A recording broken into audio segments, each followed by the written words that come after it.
right. Hey, y'all. Welcome to Everybody Gets 15 Minutes here at Waterloo Records in Austin, Texas. A quick conversation with some of our favorite acts we have the privilege of hosting live in-store right here on our own stage. I'm Gus Ochoa, and this is Animeros.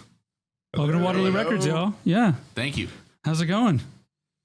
Chilling. Yeah, we're feeling good. It's going incredible. I'm here with Nick, Mauro, hello, and Nico. Did you clock in? I did, and I forgot my number. Sanchez Castro. So I'll send an email to HR, and maybe they can add the Full disclosure for our listeners, Nico used to work here. He was a exemplary I worked here, 08 to 2020, pretty much. Yeah. And my first week working at Waterloo Records, there was a Iggy Pop in-store. So I was like, yes, this is going to be a cool job. Yeah. I mean, it still is a pretty cool job. I enjoy it. All right. There's a lot of running around. I'm going to get off topic here and just be like talking about Waterloo if I'm not careful. Have y'all all been in the store? Obviously, I've established Nico, used to live here, but have y'all been in the old store before? Oh, yeah. Sure, yeah. A million times. Yeah, of course. And I know Nico's played it. Nick, Mauro, have you guys played it as well? Yeah, we played it as Superphonicos just a few months ago. Yeah, back last July. Nice. Yeah, I remember that gig. It was like half of the band was on the floor and half of the band was on the stage, right? Yeah. It's a very big band. Not everybody was like wasted or anything. It's a very big band. For those of you who haven't seen Superphonicos, they're fantastic. What do you think of the new location? I like to ask everybody that comes in. What do you guys think? It's great. Yeah. It's the stage is definitely bigger, so that's cool. None of us will have to be on the floor this time. That's true. There's a bar, so that's a plus. Awesome. Those are two pluses. It's an upgrade. Yeah. All in one big room, which is interesting. It's super cool to have like just this open floor. Although the Waterloo previous location had that wall between the two things, which was fun. But this is like interesting to see. You can see everything all at once. It's crazy. Yeah, there was a lot of talk when we moved over that the old one was like bigger. But once I was here and I saw this, I was like, I don't know. I think this one might be a little bigger. But splitting it into two rooms does kind of like mess with your head a little bit in that way. Y'all played ACL Fest this year. We did. Yeah. How was that? It was a blast. Yeah. Yeah. So much fun to represent Austin, Texas on the biggest stage in town. So yeah, it's an honor, privilege. Yeah. That's awesome. We were just talking about the food before we started. The catering is great. Yeah, it was awesome. Yeah. I mean, there are some fine Austin institutions out there, obviously serving good fare, but getting the artist catering, I'm sure, is pretty amazing. I mean, you're just kind of blowing up. Like everybody wants a piece of Animeros. Like, you can have it. We're available. No, please take a piece. I know you guys have a request a show button on your site, which I think is amazing. Because again, I love your music and knowing, the Superphonicos connection, you guys are tremendous musicians. And so to just have that level of musicianship in our community with a request a show button is pretty incredible. Yeah. How did so I've talked a little bit about Superphonicos, but how did Animeros come to be?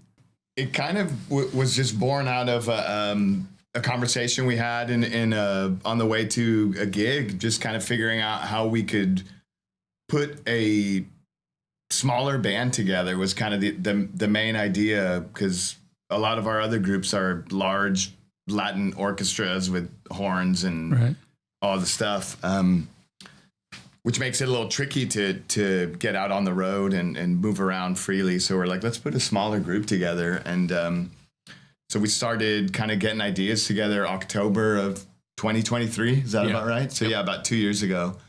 And it just took off. So in ways I don't know that any of us really ever anticipated, but it's amazing. Our first EP we self-recorded at Mauro's house and at mine, just putting it together piece by piece. And then we played our first show on Leap Day, February 29th of 2024 was our very first show at Seaboys. That's awesome. I mean, well, I've heard the EP. It's fantastic. Again, full disclosure, I work in the mailroom sometimes too.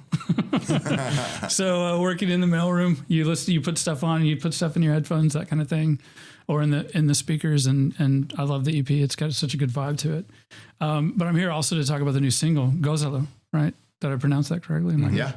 It means enjoy it. Is that? Yep. That's Yeah. it. Look, yes. I'm like, I've been working on my Spanish. Ochoa is the last name, and I'm trying to, every chance I get, I'm like, come on. It's a confianza thing with me. You know what I mean? It's like, take the step. And you got Terralingua on the B side. It's awesome. Again, it's an absolute vibe. It's Steve Jordan, right? Esteban cover, who everybody seems to call the Jimi Hendrix of accordion. I mean, like but he's kind of the like Latin soul Texas guy, right? For sure. Yeah, for sure. Yeah, he had a Latin soul spirit about him, for sure. So. Yeah. Again, it's a fantastic tune. I love the atonal kind of like the pow pow pow, like that kind of stuff. It's fantastic. I mean, it's such a cool vibe. How did you guys? First of all, how did you settle on that tune? And I mean, do you have to get permission to like cover a song like that sort of thing? How does that work? Last summer, we met, actually, so at our second ever gig, Dan Auerbach of the Black Keys heard us play. He wanted to record us last summer, and in the lead up to that, we were sending stuff back and forth, influences and songs, and he sent us a ton of stuff. He's got a ton of deep cuts in his mental encyclopedia. He sent us Gózalo by Steve Jordan, and it's the one that we heard that we just really fell in love with. And we said, man, we really like this one. We'd love to take a crack at it. And he's like, absolutely, I want you to cover it. And so we put together our version, and then we took it up to his studio last June, and cut it, and it came out great, and everybody was really happy about it. And the label decided that that's the first single they wanted to put out. That's awesome. I mean, I love that. I mean, I've been listening to it obviously in preparation for this, but because I'm a Nico fan and I'm a Gus fan. And I had I had an opinion on what the band should be called before it was even called, made out of a joke that we used to tell each other. But all that to say, that's right. You were one of the first people that actually kind of spilled the beans to, because it's hard to keep that secret. Sure. And I rolled through the store one day. It's probably around Christmas time or something, to snag some gifts. And I was like, psst, yeah, hey, I have a secret. Yeah. Don't tell anybody. Man, exactly. Part of that secret was, Dan Auerbach, which you've just mentioned. What is it like having him, I guess, work on a tune that you're, working up? I mean, what does he bring to the table for you guys? Working with Dan was such an amazing experience. He's, he could be this mythic figure for a lot of people, Sure. But when he was in the studio with us, he was just breaking it down and just having so much fun. And he gave us a whole lot of leeway to just do our thing. Yeah. And he would interject ideas, we would bounce ideas off each other, but he gave us so much room to explore and have fun. Really, just looking over in the control room and seeing him vibing out, and that was all we needed. It's like, okay, cool, he's feeling this. So. I mean, Nick, you were talking about his people tracking you down. I mean, what's that like, getting a phone call from Dan Auerbach? Well, it was funny. I mean, is that how it goes down? You're like, what is this number? I don't know this number. It was, I think, probably through Instagram first, and okay. then they found the email. But honestly, it was like right around it was mid-March, but when I read it, I was like, this has to be an April Fool's joke. Like, somebody's punking us, because you don't get, air quotes, discovered at South by Southwest anymore. That doesn't happen. Right. Yeah. No, I understand that totally from an artist's point of view. Yeah. But, once the cynicism wore off and we're like, okay, this is a real thing, it's just, pinch me. Yeah, very cool. That's awesome. So as far as like developing a style and a sound, I've read a bunch of things, cumbia, Tejano, rock. Like KTX says their blend of Colombian, Mexican, and West Texas influences weaves a sonic tapestry of boleros, psychedelica, and cumbia. I mean, I also hear a tiny bit of bands like La Revolución de Emiliano Zapata. Have you guys ever heard those guys? A Mexican rock band from back in like the 60s or 70s. I hear a little bit of Hermanos Gutierrez, obviously. Maybe even some like... it could sit along Los Days, or like La Lome is like really having, kind of a moment too. How would you describe your sound, I guess, to somebody who hasn't heard it? I would definitely say like all of those artists you just named, probably all of us are coming from the same root of influences deep down. For us, a big one is like Fania All-Stars and just kind of the whole like New York salsa movement. Yeah. And just the way that they took all these traditional rhythms from Cuba and Puerto Rico and kind of blended it all and called it salsa. And, you know, for us, that's always been such a like shining star on the hill is like Fania All-Stars. They're like rock stars, you know, if you watch their movies, it's like these guys are like up there with like Rolling Stones and the Beatles in our eyes. So that's a big one for me personally. Now, similarly, like Willie Bobo, who's combining like some Latin psychedelia with Latin soul. And I mean, you kind of don't even know what genre it is, and we enjoy that. Ray Barreto, who also like La Fania, also kind of does that funky soul Latin stuff. And there's definitely that mixture. And so that's definitely stuff we appreciate. We, you know, there's the Marc Ribot album that's really good that has a little bit more of that Southwestern vibe to it. And so we pulled some influence from that, and the list goes on. We had put together a lot of reference tracks, and we're like, okay, what do we want this to sound like? And that, if we were to go back to that, I'm pretty sure we're kind of close to it, but we've definitely evolved since then. But yeah, just a lot of different influences. Yeah, the Western thing I've really picked up on too. Just that sort of, I don't know how to describe it. That wide open, like desert kind of vibe. I'm really into that. Yeah. I think it's beautiful. I think it came together naturally too, just because of our shared history playing in the other bands. It was very easy to just take a little sidestep from what those other groups are doing and kind of turn it into its own thing. Yeah. I mean, it definitely is its own thing. I mean, I want to be clear on that. It's, when I mentioned those other folks, it's like I could hear y'all living in the same space, you know, kind of thing. And I think that's, I don't know, I want more of that music in my life for sure. So as far as songwriting goes for a group like this, how does it work? Is it organic? Does it like start somewhere? Is there somebody who sort of leads the charge as far as like, hey, I've got this riff, or is there, you know, as a friend of mine would say, is there like a quarterback in this situation? You know, does someone take the reins? How does it work?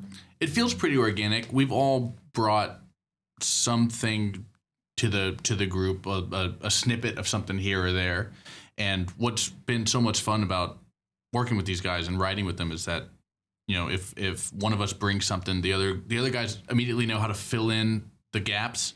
You know, I'm a drummer, so when I'm writing a guitar part, I'm writing something pretty not that cool, but he recognizes it and instantly is like, oh, let me fill this in and make it actually a cool Chicha guitar part, and then the song becomes something. Yeah, I love that. I think it's great. I mean, I've been in band situations where it's like, you know, you have a person who, usually it's a person who like comes and says, this is what we're going to play, kind of thing.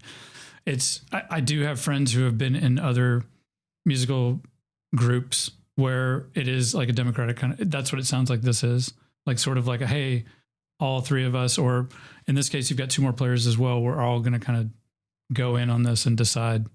Does that sound? Yeah, there's definitely a bit of that. I think also whoever that had that initial spark, that initial idea, usually has a pretty good path mentally. But we can kind of read each other very well. So we're not spending a whole lot of time like figuring out, okay, no, it should be more like this or that or whatever. I think we can just kind of read each other, so we don't spend a whole lot of time getting bogged down in the weeds on the details. We kind of can plow through that just with our shared history. We kind of know what the other guy wants out of, you know, I know if I do this, Nick's going to do that. And I know if Mauro's doing this, we should probably be doing that, you know. Nice. I love that. Dream scenario in a lot of ways. A forthcoming album? Because we're here celebrating this single today. Is there something in the works? I mean, so last summer we cut a whole album's worth of material over at Easy Eye Sound in Nashville with Dan, and we're trickling out at least 2 more singles. At least 2 more singles. 1 more in December and 1 in January. 1 in November, 1 in January. One in November. Yeah, we're skipping December. So November, January, and then hopefully or possibly 2 more after that. And then the album late spring is what it looks like so far. Love it. I can't wait. But we also just had kind of a discussion about it. And depending on where we are, if we're traveling around or if we have something cool coming up, the label might be dropping the album early. They haven't quite decided yet, but it'll be springtime for sure. That's beautiful. I can't wait for that. Kind of in that same vein, what are y'all listening to these days? Give me just like maybe each person like a record they're digging. We're a record store after all. For me, it's not new, but a couple weeks ago, TV on the Radio played over at Levitation. At Levitation. Yeah. So I was like, man, let me like revisit the TV on the Radio catalog. So I've just been bumping a bunch of TV on the Radio. I just forgot how much I love that band, and especially Seeds. That album just so good. Yeah. I'm getting kind of goosebumps thinking about it. I love it. Fucking good. Mauro, how about you? Yeah, there's an album that I was listening to today, and I just always forget that it's always on rotation since it came out like probably 2009. It's a band called Little Joy, and they Yes. Yeah, they're not one album. It's the drummer to the Strokes, Rodrigo Amarante from Los Hermanos from Brazil, and now he has his own thing. He's most notable for the theme song to Narcos, but he's, as a solo artist, has incredible sounds. But Little Joy was just this like little piece of music like when I was in college, and it's an album that has a lot of nostalgia for me, but man, I listened to it, I'm like, this is such a great album. So Little Joy, self-titled, I was listening to that on the way over here, and I was like, man, this is great. I love that. And you just dropped some knowledge on me. I didn't know that guy did the Narcos soundtrack. That's fantastic. I love that theme song. Smoky, whatever he does. Yeah, well, and I love the Strokes too. So yeah. When I'm not listening to Latin music, I'm an indie rock guy, and my favorite rock guy right now is Joe P. From Jersey. His new album came out earlier this year, maybe last year, Garden State Vampire. I listened to it constantly. I mean, I listened to all his EPs and everything before that, but Joe P is like my favorite rock and roll artist right now. Y'all heard that? Joe P. Little Joy, TV on the Radio. I'm here with Animeros, though, and their latest single is called Gózalo. It's out everywhere you stream music. You can get yours here at Waterloo, of course. They've got some today for their performance. They're going to do a little bit later, so come and get them while they've got them, because they'll go very fast. You can follow them on Instagram at the Animeros. Animeros, gracias por tu tiempo. Hey, paz, nos vemos.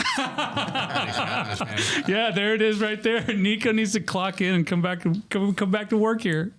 I think I miss you guys. I think you might still be in the I'm sure I'm in the still system. Yeah.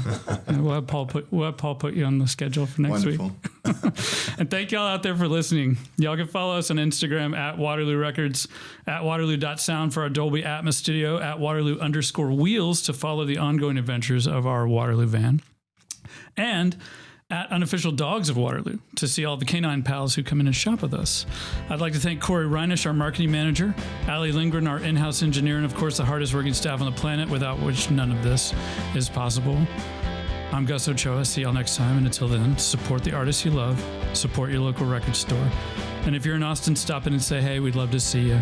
Adios, y'all. Paz, nos vemos.